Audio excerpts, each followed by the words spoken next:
Leaving Barcelona is never easy. Whether the club decides or the player decides to leave, it's always especially difficult when you're someone who's come through the world-famous La Masia Academy. So that's what we'll be doing today, looking at 10 careers of players who have left Barcelona. So first off, and it's a player who joined the Barcelona Academy from his native Cameroon, and it's Andre Onana. Despite the fact that he didn't actually play a game for Barcelona's first team in the competitive fixture, he managed to find himself at Ajax just a few years later. Since he's been there, there's been Eredivisie title wins, Dutch Cup wins, and of course, he was a massive part of that team that made it to the semi-finals of the Champions League. Now, there have also been rumours that he A, was going back to Barca, and B, he'd find himself a big transfer, mainly with Chelsea interested in the goalkeeper. There's still time for him to make a big jump, but from what he's got on to achieve, both domestically and in Europe, he's been a pretty decent player and had a pretty good career so far. I'd say he's one big move and one Champions League title away from being an absolute stone-cold success, so I'm going to give him a 4 out of 5. So next up, and someone who you may actually not know was at the Barca Academy had it not been for such success he had since leaving. After finding his way blocked when Pep Guardiola joined the club because of, well, they had Ronaldinho, Messi, Eto'o, Zlatan Ibrahimovic in the late noughties, Mauro Icardi found himself at Sampdoria. A few goals there and a big move to Inter Milan comes, and in over 200 games, he's over 100 goals, and he is the club captain. All that before his move to PSG. Because of this, he's played a few seasons in the Champions League at top clubs, and his career has been a success, but only a 4 out of 5. I'm not giving him the full thing just yet because, to be fair, aside from at the end of the season when Paris Saint-Germain completely sweep up in the French domestic competitions, and they're still in the Champions League at the moment, I'm not entirely sure whether his trophy cabinet deserves a 5 out of 5. But someone who does deserve a 5 out of 5, not only because he's got a load of trophies, but also because he's one of the classiest midfielders that play the game this century. That's right, I said it, it's Tiago from Bayern Munich. To be fair, he actually probably could have stayed at Barca and been a key part of their central midfield. It's just when you're trying to overtake Busquets, Xavi and Iniesta, it's pretty difficult even for the best of players like Tiago. Since moving to Bayern, he has filled his trophy cabinet with all sorts of German domestic cups, and although the Champions League has evaded him and the rest of the side, he is still, in my opinion, one of the best passers of the ball, one of the best dribblers, and has some of the best technique alongside Kevin De Bruyne in world football. Very, very difficult to get the ball off him, and yeah, I'm going to give him a 5. Straight 5 out of 5, Champions League or not. And next up, another academy graduate who actually left the club only a few years ago, having been one of the players that in 2014 won the youth championship with Barcelona's youth team. He made his debut for Barca as a substitute for Neymar. It's Dhama. Now, since leaving the club where they'd hoped that he'd go on to be something big, he did have a few ill-fated spells at Aston Villa, got better at Middlesbrough, and now at Wolves, he's setting the Premier League alight. Again, he hasn't actually won anything to prove that his career is much better off, but he is also getting playing time, and actually he's become one of the most deadly players in the Premier League, so I guess you could say that things are going okay. As with Andre Onana, I think there's still one massive move out of Adama Traore to come, so I'm going to give him a 3 as well at the moment. Next up, and Keita Balde. Now, someone who you may not actually realise used to be in Barcelona's academy. In fact, big things were expected of him, but he left amongst stories of ill discipline.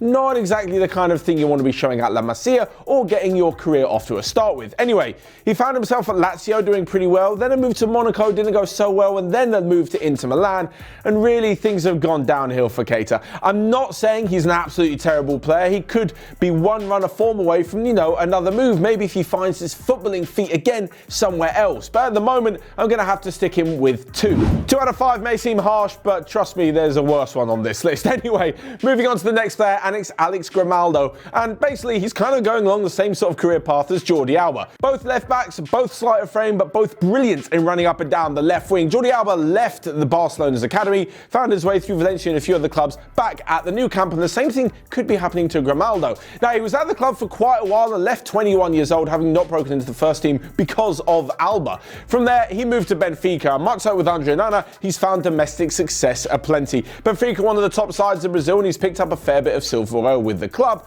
So much so that now he's being linked to a bigger move. Now, this isn't throwing any shade on Benfica, but no matter how good a team they are, when a team, especially a top team from some of Europe's biggest leagues, come calling, especially a former club like Barcelona, it'll probably be difficult for Grimaldo to turn them down.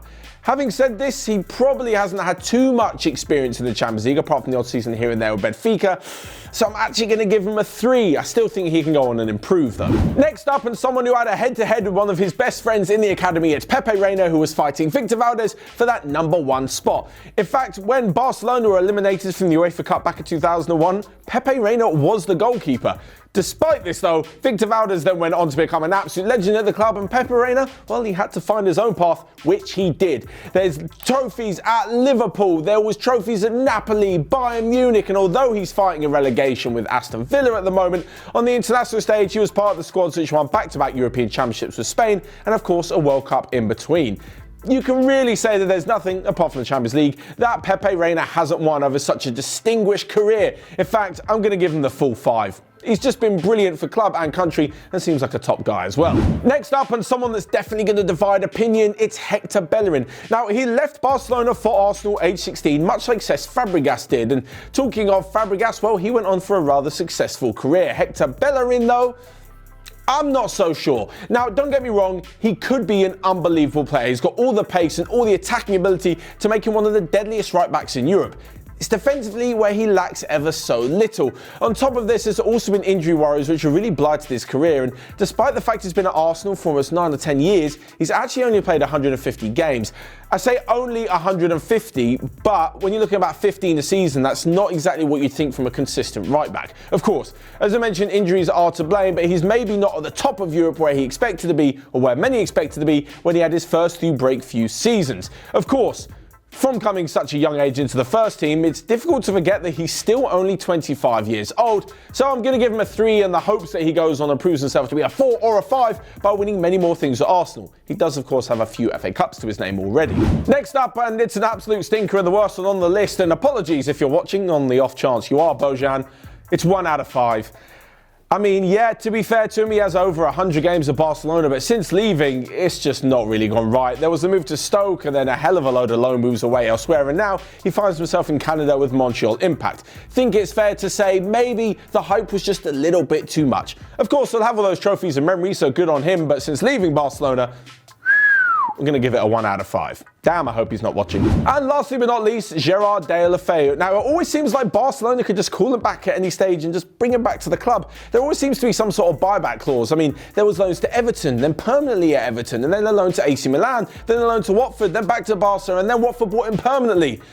And whatever happens, he just really can't regain that sort of, first off, fitness after some terrible injuries, but regain that form which saw him such a bright spark at Barcelona.